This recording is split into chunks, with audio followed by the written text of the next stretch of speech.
बिस्मिल्लाहिर्रहमानिर्रहीम। सिंधी बोच खाने में खुश आमदीद। अॼु ठाहींदासीं दाल, जेका दाल दलीम या दाल पकवान सां गॾु खाइबी आहे। हीअ चणनि जी दाल हूंदी आहे, उनखे सुठे नमूने पचाइबो आहे, थोरो घाटो कबो आहे या उनखे सफ़ा जीअं पीसे छॾिबो आहे। जीअं तमामु घटि महसूसु थिए त उहा दाल आहे, चणनि जी दाल आहे। हिनखे बॉइल करे उन में थोरो लूणु विझी उनखे एतिरो कुटियो आहे जो हू हिन शेप में अची वई हुजे।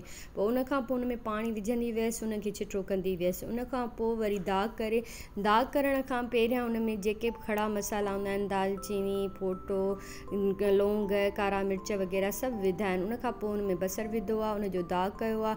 उनखां पोइ टमाटो विधो आहे, टमाटे खे थोरो ग्राइंड करे विधो आहे। ॾहीअ में धाणा पीसे 2 चमचा ॾहीअ जा बि विधा आहिनि। उनखां पोइ थोरो मसाले में असां लूणु विझंदासीं, हेड विझंदासीं, थोरा धाणा विझंदासीं। वरी इन्हनि खे असां भुञंदासीं त जीअं उन्हनि जी ख़ुशबू उन में महसूसु थिए।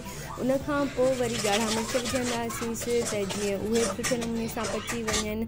उनखां पोइ जॾहिं उन्हनि जी ख़ुशबू महसूसु थींदी त हिन में ओरिगेनो मां विधो आहे त जीअं हिन जी ख़ुशबू थोरी वधीक महसूसु थिए ऐं सुठी लॻे। तव्हां वटि इहा शइ अवेलेबल न हुजे त तव्हां इन में कुझु ॿियो बि विझी सघो था, जीअं तव्हां धाणनि जो जेके डंडियूं आहिनि उहे बि विझी सघो था, उन्हनि जी बि ख़ुशबू ॾाढी सुठी थींदी आहे।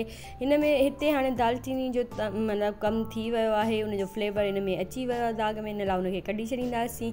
उनखां पोइ हिन में असां सुठे नमूने हिनखे भुञंदासीं। तव्हां मेथी दाणा बि हिन में विझी सघो था अगरि तव्हांखे जीअं हिकिड़ी ख़ुशबू आचार वांगुरु महसूसु कराइणी हुजे। उनखां पोइ जेका दाल पीसे रखी आहे उहा बि हिन में विझंदासीं, ग्राइंड करे रखी आहे उहा। उनखां पोइ घुमाईंदा रहंदासीं। हाणे इहा दाल असांजी अधु तयारु आहे, यानी मतिलबु बॉइल त थियल आहे। हाणे हिन में असां तड़को लॻाईंदासीं। सचो गिहु विधो आहे, हिन में जीरो, ॻाढ़ा मिर्च, धाणा ऐं हिन में सावा मिर्च।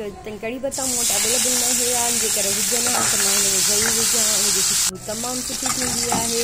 ऐं मथां अगरि तव्हां चाट मसालो विझणु चाहियो त तव्हांजी मतिलबु मूंखे एतिरो पसंदि न हूंदो आहे, थोरो ॻाढ़ा मिर्च वधीक पसंदि हूंदा आहिनि। त इन स्टेज ते अगरि तव्हां विझी ऐं लीमे सां सर्व करे खाइणु चाहियो। अल्लाह हाफ़िज़।